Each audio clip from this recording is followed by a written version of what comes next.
क्या कभी आपने ध्यान दिया है कि आपके बच्चे कहां जा रहे हैं 100-200 रुपए के चक्कर में? नहीं ध्यान दिया है ना। तो आरएसएस बीजेपी वाले लोग आपके बच्चों को दंगाई बना रहे हैं, दंगाई।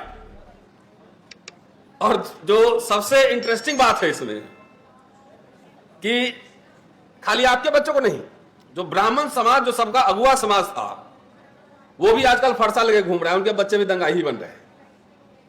तो पूरे हिंदू समाज को संजय जी ठीक कह रहे थे कि किसी मुसलमान ने आपके हक अधिकार का विरोध नहीं किया, और तब भी चुनाव के समय आपको हिंदू बना के उसके सामने उनके बरक्स शत्रु के रूप में खड़ा कर दिया जाता है, और आप समझते नहीं। कितनी बार ये बात कहूं कि आपका असली हक मारी, आपका क्या दलित पिछड़े कास्ट सेंसस होगा तो सब पता लग जाएगा। जब सरकारी नौकरी रहेगा तभी ना आरक्षण होगा, तभी ना नौकरी मिलेगी, तभी ना पेंशन होगा। पेंशन कहां है भाई? पंडित नेहरू ने school, college, university, IIT, IIM खोले, ऑलमोस्ट मुफ्त की शिक्षा, नौकरी, पेंशन, सब कुछ मिला उस समय। और पंडित अटल बिहारी वाजपेयी आए तो सबसे पहले पेंशन खत्म कर दिए और डिसइन्वेस्टमेंट मिनिस्ट्री बना दिए। अब मोदी जी तो रफ्तार से प्राइवेटाइजेशन कर रहे हैं, तो सरकारी नौकरी नहीं रहेगी तो आप क्या, पंडित जी को भी ठेका पे ही काम करना पड़ेगा। कर रहा है लोग। इसलिए इस मंच के माध्यम से जो अपने आप को समाज का अगुआ और ठेकेदार समझ रहे हैं, मैं उनको भी आगाह कर रहा हूं, उनको भी चेतावनी दे रहा हूं। पहले आप 20, 25, 30 साल पहले देखते तो सारे यूनिवर्सिटी में, सारे ऑफिसेज में, सारे top officer, director, doctor, engineer, यही लोग थे। सबसे ज्यादा पेंशन तो आपको क्या, आपको तो कुछ नहीं मिलता था। सबसे ज्यादा पेंशन और नौकरी सवर्ण समाज के लोग, ब्राह्मण लोगों को मिल रहा था। तो हिंदू राष्ट्र बनाने के चक्कर में पता लगा कि उन्हीं का गायब हो गया। बनाओ हिंदू राष्ट्र। आइए पंडित जी, आपका भी स्वागत है। आइए सुलभ इंटरनेशनल में आपको भी काम करना पड़ेगा, चौकीदारी आपको भी करना पड़ेगा, माली का काम आपको भी करना का, वो भी ठेके पे, दिहाड़ी पर करना पड़ेगा। आइए हमारे कॉलेज में गेट पर दिखाता हूं, जितने सिक्योरिटी स्टाफ हैं ज्यादातर बिहार के हैं, सवर्ण समाज के लोग हैं। 15,000, 18,000 तनख्वाह मिलता होगा मैक्सिमम। तो खाएगा क्या, नहाएगा क्या, निचोड़ेगा क्या? बच्चे पढ़ेंगे क्या पंडित जी? जरा आप भी समझो। सरकारी अस्पताल धीरे धीरे निजीकरण की ओर जा रहे हैं, स्कूल बंद हो रहे हैं, इलाज कहां करवाओगे? पैसे हैं जेब में? तो ये बड़ा ही एक गंभीर सवाल है। और देखिए, मैं कास्ट, जब सब कुछ का सर्वे हो सकता है, पानी में कौन सी मछली कितनी है, बाघ कितने हैं और शेर कितने हैं, भालू कितने, इसकी गिनती हो सकती है, तो जाति समुदाय की भी गिनती हो सकती है, और इसमें कोई कॉन्ट्राडिक्शन नहीं है। लेकिन मेरे कुछ सवाल है, और खास तौर से जो पिछड़े समुदाय के लोग, ये क्या हम एक क्लास कॉन्सेंसस, वर्ग चेतना हमारे अंदर आई है क्या? एक हम पिछड़े समाज के लोग हैं, और दलितों से भी ये सवाल है। लेकिन दलित लोग थोड़ा लड़ भिड़ के पहले ले लिया, लेकिन कुछ चक्कर में उनका भी जा रहा है। उनका तो जो मैंडेटरी था वो भी नहीं हो रहा है कि वर्ग चेतना, कि हम पिछड़े हैं, कि जातियां आपस में मुठभेड़ कर रही हैं। जब तक वर्ग चेतना नहीं आएगा, सामुदायिक चेतना नहीं आएगी, हम जाति के हैं या जमात के हैं, तब तक कास्ट सेंसस हो भी जाएगा तो भी आपको कोई लाभ मिलने वाला नहीं है। मैं उदाहरण देकर समझा सकता हूं। यहां जितने लोग बैठे हुए हैं, हमको 50 लोगों को 50-50 करोड़ रुपए का बिजनेस देना है।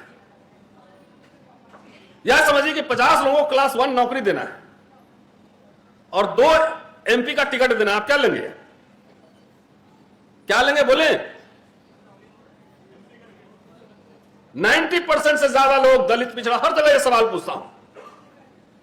राहुल जी एक बार बार कहते हैं ना कि ये एक्सरे मशीन है और इसमें से आप इंडस्ट्री में नहीं है, स्टॉक मार्केट में नहीं है, यहां नहीं है, वहां नहीं है, ये नहीं है।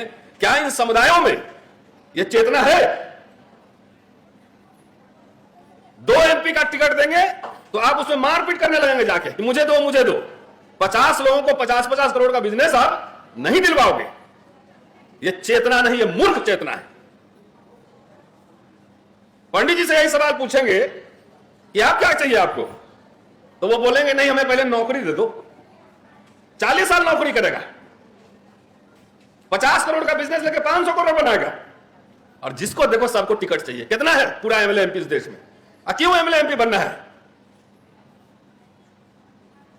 भाई? 60, 85, 90, 100 में शोषित 90 है, 90 भाग हमारा है, पिछड़ा पावे 100 में 60, 85, 15 तो इतने साल से सुन रहे हैं। नारे अच्छे लगते हैं, लेकिन रियल ग्राउंड पे आइए। अभी जाति जनगणना साइड हटाओ थोड़ा सा। मंडल कमीशन के 40 रिकमेंडेशन है, उसमें से सिर्फ 2 लागू हुआ। बीपी सिंह ने एजुकेशन में और अर्जुन सिंह ने एजुकेशन में। इसमें फोटो क्यों नहीं है उनका? ये भी तो सवाल है ना। क्या उन दोनों लोगों की आप पुण्यतिथि या जन्म दिवस मनाते हैं? क्यों? नौकरी और शिक्षा आपके एजेंडा पे है ही नहीं। सबको सफेद कुर्ता पैजामा और सफेद जूता पहन के विधायक जी बनना है। सोचिए, मैं गंभीरता से कह रहा हूं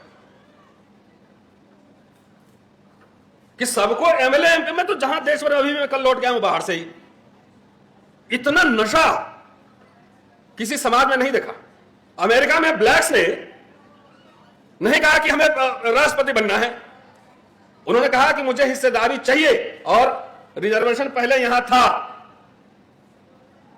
अमेरिका में अफर्मेटिव एक्शन बाद में आया, 70 के दशक में आया। उन्होंने कहा मुझे हिस्सेदारी चाहिए, ब्लैक बिजनेस चाहिए,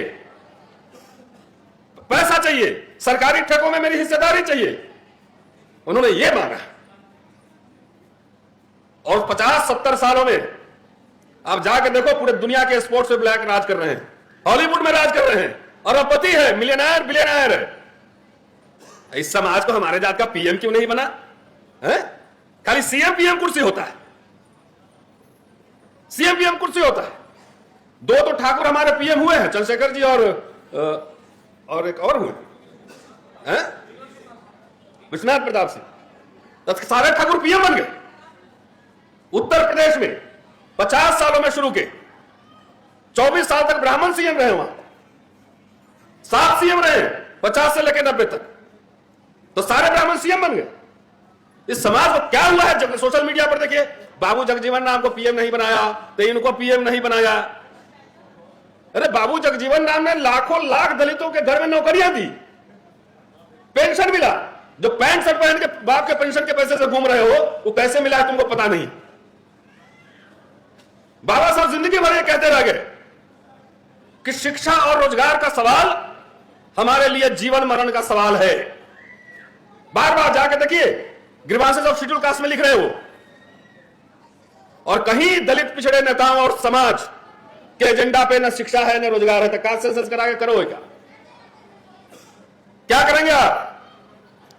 40 में से 2 रिकमेंडेशन लागू हुआ है, 38 बाकी है, अभी उसमें क्यों नहीं लड़ाई हो रही है? आखिर सेंसस होगा तो किस बात का होगा? जाति जनगणना सिर्फ आंकड़ा है।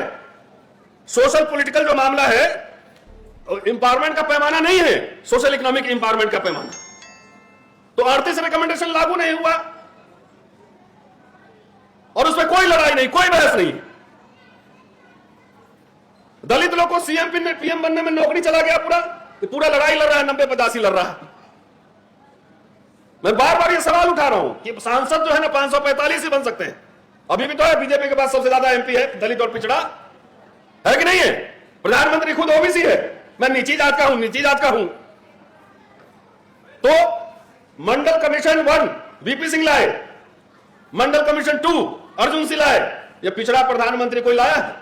कुछ लाया है कि जो मिला था आपको पहले थोड़ा बहुत उसको छीन रहा है, और तब भी आप उसकी पालकी ढो रहे हो। मुझे पता है 44% 2019 के चुनाव में पिछड़ों ने वोट दिया बीजेपी को, तो अपने हाथ में कुल्हाड़ी लेकर अपना पैर काटोगे तो कास्ट सेंसस हो जाएगा तो क्या हो जाएगा? जब तक कि एजेंडा नहीं हो, मैं इस समाज से पूछना चाहता हूं कि आप सगुन परंपरा में हैं कि निर्गुण परंपरा में? इसी में सवाल का जवाब छुपा हुआ। बचपन में हम लोग जाते थे मेरे गांव में, तो मुहर्रम में मुसलमान हमारे जो घर के आसपास होते थे, उनके हम लोग जाते थे लाठी बाजने सीखने, देखने कैसे मुहर्रम मनाया जाता है। हिंदू भी शामिल होते थे। आज आप क्यों नहीं जा रहे हो?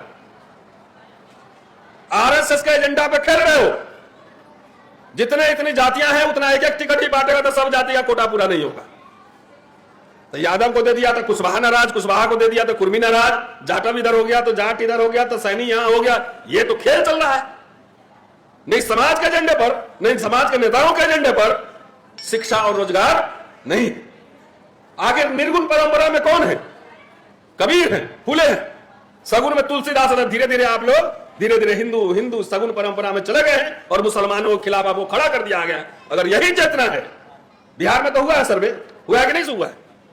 हुआ है ना सर्वे? तो बिहार में बीजेपी कैसे जीत गई वहां पर? क्योंकि इन पिछड़ों ने ही वोट दिया। दलितों में भी दलित वोट दिया। अभी सरकार बनने के बाद सबसे पहले ज्यादा बुलडोजर चले पासवान जी के घर पे।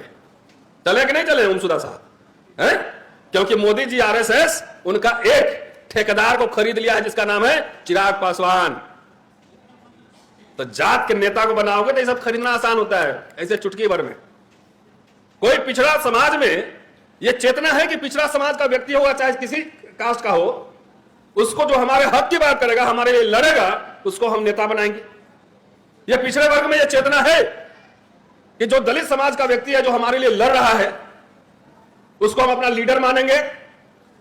आप में चेतना यह है और ये आरएसएस बीजेपी ये बात समझ चुका है कि इनके जात का एक टिकट दे दो ये खुश हो जाएगा। क्या चल साहब, सही बात कर रहा हूं? जात का टिकट दे दो खुश हो जाएगा। कहां किसी ब्राह्मण ने हल्ला किया है कि हम सीएम पीएम बनाएंगे? मोदी जी उनका काम कर रहे हैं, पिछड़ा को बैठाया है, सारा काम पॉलिसी डिसीजन, पॉलिसी मेकिंग जितना हो रहा है सरेआम एनएफएस हो रहा हुआ ना, कोई हलचल नहीं है। हम लोग पागल की तरह हर सेशन में यहां आके बोलते रहते हैं, लेकिन कोई फर्क नहीं पड़ता। भी हम जानते हैं इलेक्शन आएगा तो सब अपने अपने जात का नेता ढूंढने लगे। हमारी अर्थव्यवस्था में हिस्सेदारी कितनी हो इसमें कोई चर्चा है? सेंट्रल गवर्नमेंट एक पॉलिसी बनाए कि ठेकेदारी में हिस्सेदारी कैसी हो, इसकी कोई चर्चा है? हमारा 5 वाइस चांसलर बने, 500 प्रोफेसर बने, चर्चा है? नहीं, सिर्फ पॉलिटिक्स में चर्चा है। और पॉलिटिक्स भी वैसी चर्चा है, बाबा साहब अंबेडकर बार बार कहा करते थे कि राजनीति बहुत ही गंभीर विषय है, इसको करने के लिए एक अच्छा वक्ता होना चाहिए, उसको इतिहास का ज्ञान होना चाहिए, उसको अर्थशास्त्र का ज्ञान होना चाहिए, उसको पॉलिटिकल साइंस का ज्ञान होना चाहिए, यह सब होना चाहिए। एक गंभीर विषय है राजनीति करना। यहां राजनीति करने का मतलब लोग समझते हैं टिकट लेना, खाली एमएलए एमपी बनना। और ये आरएसएस डिजाइन समझ चुका है, इसलिए हर जात का एक ठेकेदार बनाया हुआ है। ठेकेदार उधर से लेता है और ठेकेदार जब उसको जात को पीटो, उसको हकमानी करो, एक ठेकेदार खाली पकड़े हो। तो मुझे समाज से अपील करना है कि अपने जात के ऐसे नेताओं का बाइकआउट करो, बाइकआउट में उसको वोट मत दो। लेकिन यह बात समझ में नहीं आती है। यही कारण है कि आरएसएस जिस दिन देख लेगी कि जाति जनगणना से हमें लाभ है वो कराएगी, और नहीं तो ये नहीं कराएगी। आपको गोल मोल घुमाते रहिए, घूमते रहिए, और बाकी तब तक हम पूरा अधिकार छीन लेंगे। अरे जो है पहले उसको तो बचाओ भाई। इसमें डिबेट नहीं हो रहे, समाज में हलचल नहीं है, आंदोलन नहीं, मुझे दे दो जी, भीख दे दो। कोई आंदोलन है, कोई रैली है नहीं, ये हमारा काम नहीं है। ये काम समाज है, समाज के लीडर्स का काम है, वो लोगों को मोबिलाइज करे। हम लोग तो अपना रिस्क लेकर जितना हो सकता है उतना कर ही रहे।